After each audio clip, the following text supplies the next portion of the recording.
Si vous voulez, vous pouvez activer les sous-titres pour mieux suivre. Et si je parle trop vite, n'hésitez pas à ralentir la vitesse de l'audio. Bienvenue sur Français avec moi, femme. Imaginez un homme qui veut coloniser Mars, révolutionner le transport électrique et connecter le monde entier à Internet par satellite. Est-ce un visionnaire génial ou un entrepreneur faux? Qui est cet homme qui divise autant l'opinion publique? Aujourd'hui, nous allons découvrir Génie ou fou, la vie extrême d'Elon Musk. L'histoire de l'homme le plus riche du monde, fondateur de Tesla et SpaceX. En plus de découvrir l'ambition, les défis et l'héritage d'Elon Musk, vous allez considérablement enrichir votre vocabulaire et perfectionner votre français. Vous allez apprendre des expressions comme prendre sa retraite, coup d'État, être ruiné, atteindre l'orbite. Du vocabulaire authentique que les Français utilisent tous les jours. Vous allez entendre des structures grammaticales naturelles, améliorer votre compréhension orale, et tout cela pendant que vous découvrez une histoire passionnante qui vous tiendra en haleine du début à la fin. Alors, si vous êtes prêt à explorer cette vie extraordinaire tout en pratiquant votre français, abonnez-vous à la chaîne et laissez un pouce bleu. Cela nous aide énormément. Commençons notre voyage. Chapitre 1. L'enfance en Afrique du Sud, 1971-1988. Elon Reeve Musk naît le 28 juin 1971 à Pretoria, en Afrique du Sud. C'est l'époque de l'apartheid, un système politique très injuste qui sépare les personnes selon la couleur de leur peau. Elon est un enfant différent des autres. Il est très intelligent, mais aussi très solitaire. À l'école, les autres enfants ne le comprennent pas. Ils le trouvent bizarre parce qu'il passe son temps à lire des livres au lieu de jouer. Sa famille est compliquée. Ses parents divorcent quand il a 10 ans. Elon décide de vivre avec son père, Errol Musk, un ingénieur et homme d'affaires. Mais cette décision devient difficile. Plus tard, Elon dira que son père était une personne très dure et parfois cruelle. Pour échapper à sa réalité, le jeune Elon se réfugie dans les livres de science-fiction et les jeux vidéo. À 12 ans seulement, il crée son premier jeu vidéo appelé Blastar et le vend pour $500. C'est son premier succès commercial. Mais l'école reste un cauchemar. Elon subit du harcèlement physique et psychologique. Un jour, un groupe d'élèves l'attaque si violemment qu'il est hospitalisé. Ces expériences douloureuses marquent profondément sa personnalité. Malgré tout, Elon développe un rêve. Partir en Amérique, le pays des opportunités. Il lit tout ce qu'il peut trouver sur les États-Unis et sur les entrepreneurs qui ont changé le monde. Il sait qu'il doit quitter l'Afrique du Sud pour réaliser ses ambitions. À 17 ans, Elon prend une décision courageuse. Il part seul au Canada, le pays natal de sa mère. C'est le début d'une nouvelle vie. Chapitre 2. Les années de formation. En 1989, Elon arrive au Canada. Sans argent et sans plan précis. Il dort chez des cousins éloignés et fait des petits boulots pour survivre. Il travaille dans une ferme, nettoie des silos à grains, des travaux durs et dangereux. Mais Elon ne perd jamais son objectif de vue. Il s'inscrit à l'université Queen's à Kingston, en Ontario. Là-bas, il commence à développer son réseau social et rencontre des personnes qui partagent ses ambitions. 2 ans plus tard, il obtient une bourse pour étudier à l'université de Pennsylvanie, aux États-Unis. Son rêve américain devient réalité. À peine, Elon étudie la physique et l'économie. Il est fasciné par 2 questions. Quelles sont les choses qui vont le plus affecter l'avenir de l'humanité? Et comment puis-je aider? Pendant ses études, Il organise des fêtes dans une grande maison pour payer son loyer. Il montre déjà son esprit d'entrepreneur. Il obtient 2 diplômes universitaires, un en physique et un en économie. En 1995, Elon est accepté à l'université Stanford pour faire un doctorat en physique de l'énergie. C'est une opportunité incroyable. Mais après seulement 2 jours à Stanford, Elon prend une décision choquante. Il abandonne ses études. Pourquoi ?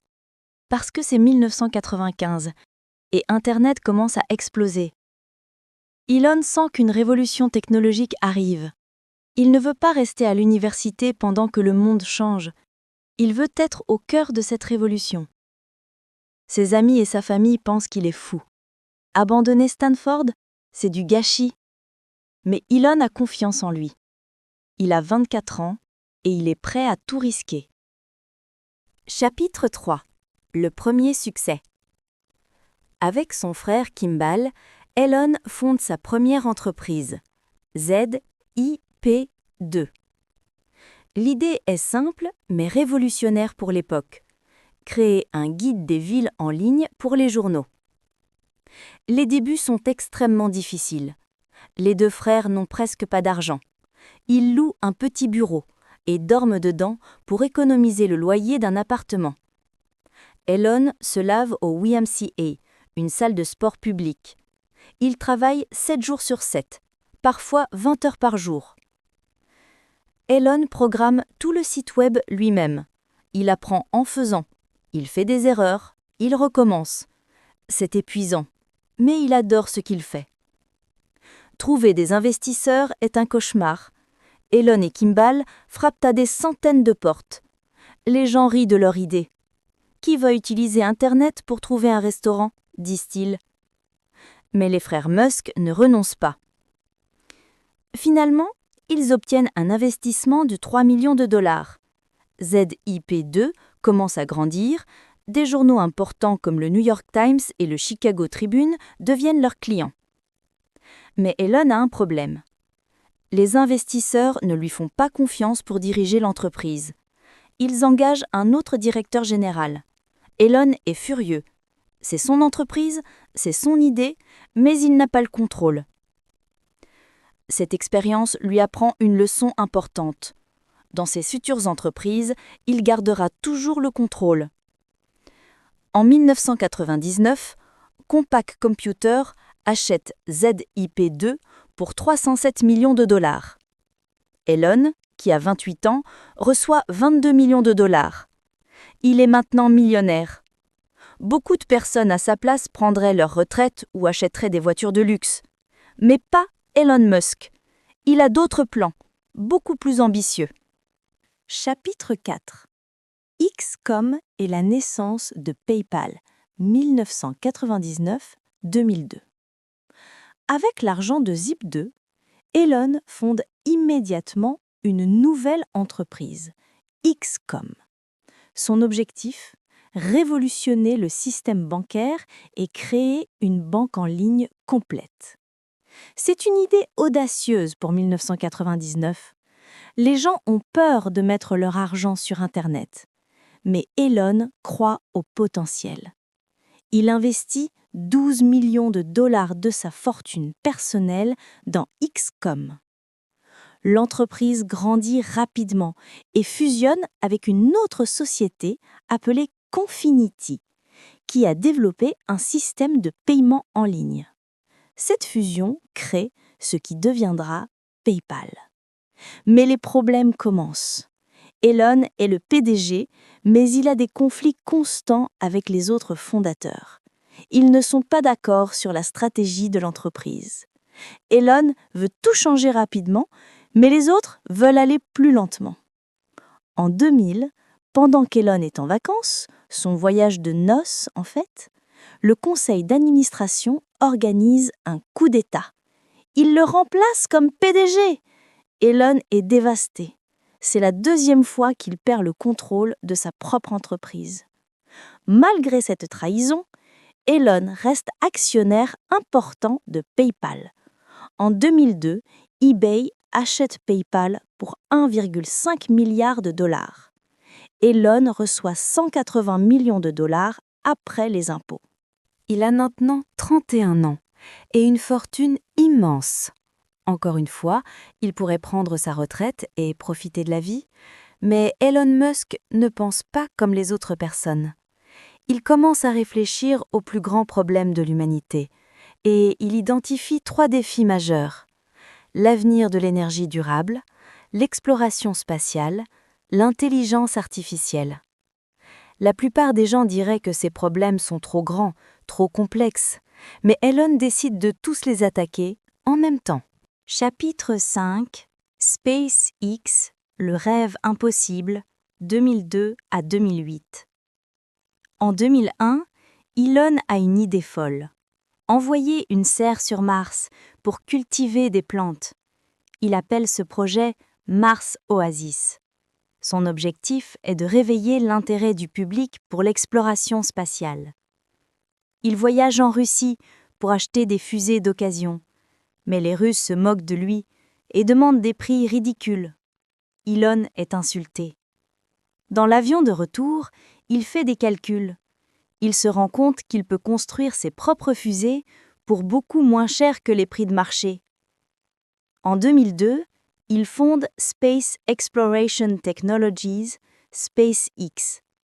Son objectif n'est plus d'envoyer une serre sur Mars, c'est beaucoup plus ambitieux.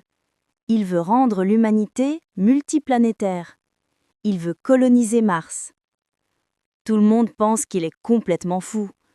L'industrie spatiale est dominée par des gouvernements et des entreprises géantes. Les experts disent qu'une start-up ne peut pas construire de fusée. C'est impossible. Elon investit 100 millions de dollars de sa fortune personnelle dans SpaceX. Il engage les meilleurs ingénieurs qu'il peut trouver. Il travaille jour et nuit pour construire la fusée Falcon 1. Les premières années sont catastrophiques. Le premier lancement en 2006 échoue après 33 secondes. La fusée explose. Le deuxième lancement en 2007 échoue aussi.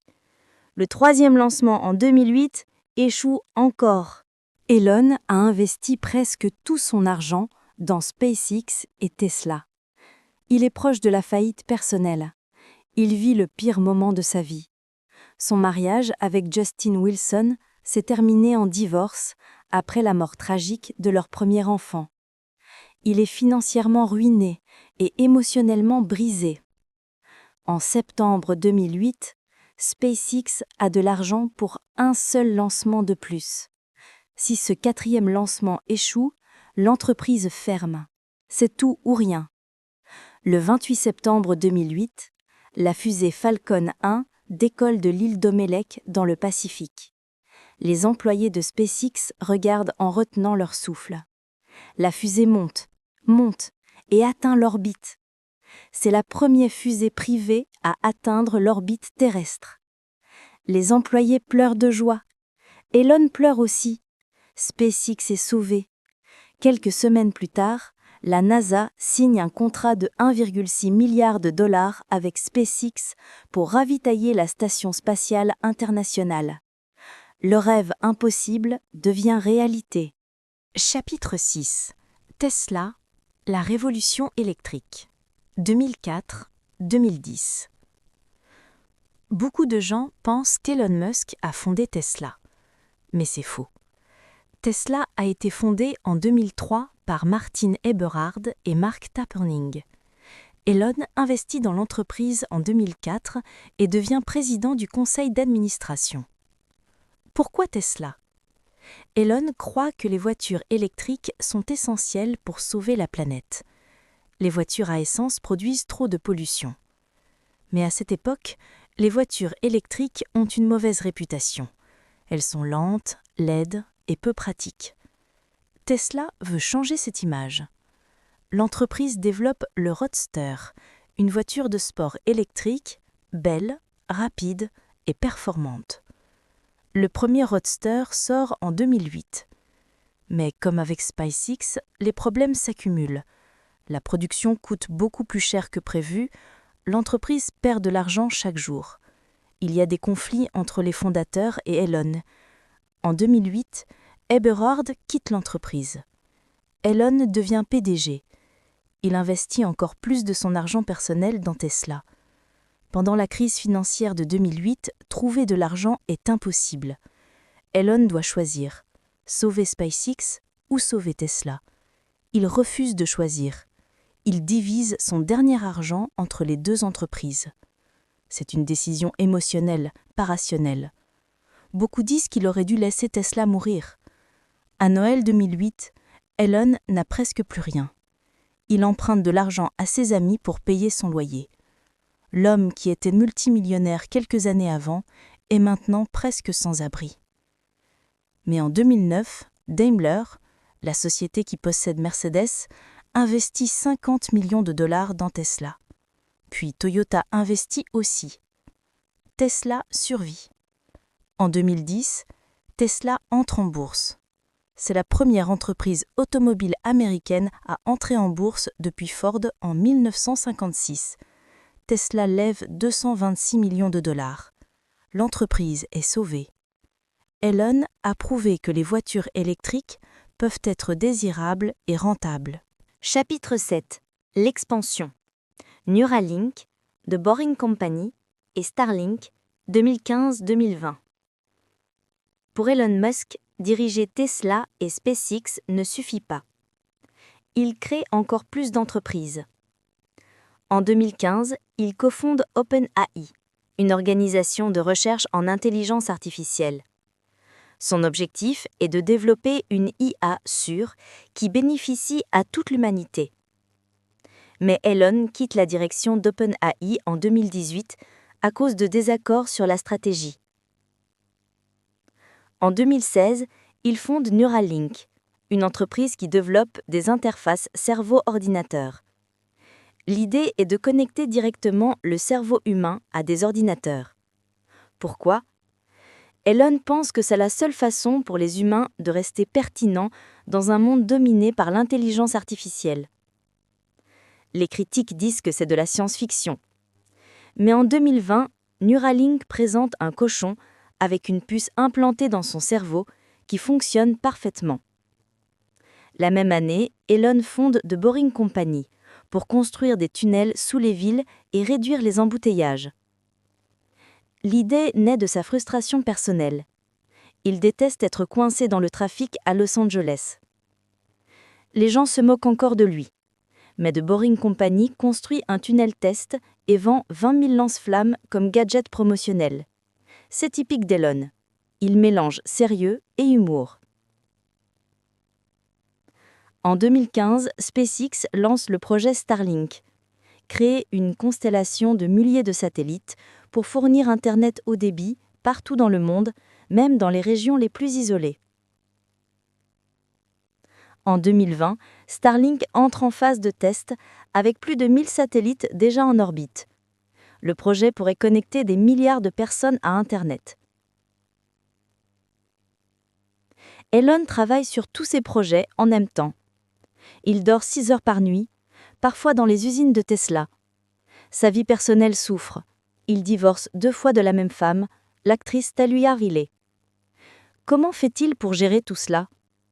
Il dit qu'il divise son temps en blocs de 5 minutes et optimise chaque moment de sa journée. Chapitre 8. Controverses et critiques 2018-2023. Elon Musk n'est pas seulement admiré, il est aussi très critiqué. En 2018, il tweet qu'il veut retirer Tesla de la bourse à 420 $ par action et qu'il a le financement sécurisé. Mais ce n'est pas vrai. La SEC, l'autorité des marchés financiers américains, le poursuit pour fraude. Elon doit payer 20 millions de dollars d'amende et démissionner comme président de Tesla pendant 3 ans. La même année, il insulte un plongeur qui a participé au sauvetage d'enfants thaïlandais coincés dans une grotte. Elon l'appelle « pédoguy » sur Twitter sans aucune preuve. Le plongeur le poursuit en justice, Elon gagne le procès, mais son image souffre. Son utilisation de Twitter devient problématique. Il tweete parfois des choses impulsives qui font chuter l'action de Tesla. Ses avocats lui demandent d'arrêter, mais il refuse. En 2022, Elon achète Twitter pour 44 milliards de dollars. C'est une acquisition chaotique. D'abord il veut acheter, puis il veut annuler, puis finalement il achète. Il renomme Twitter en X et licencie 80% des employés. Ses décisions sur X Twitter sont controversées.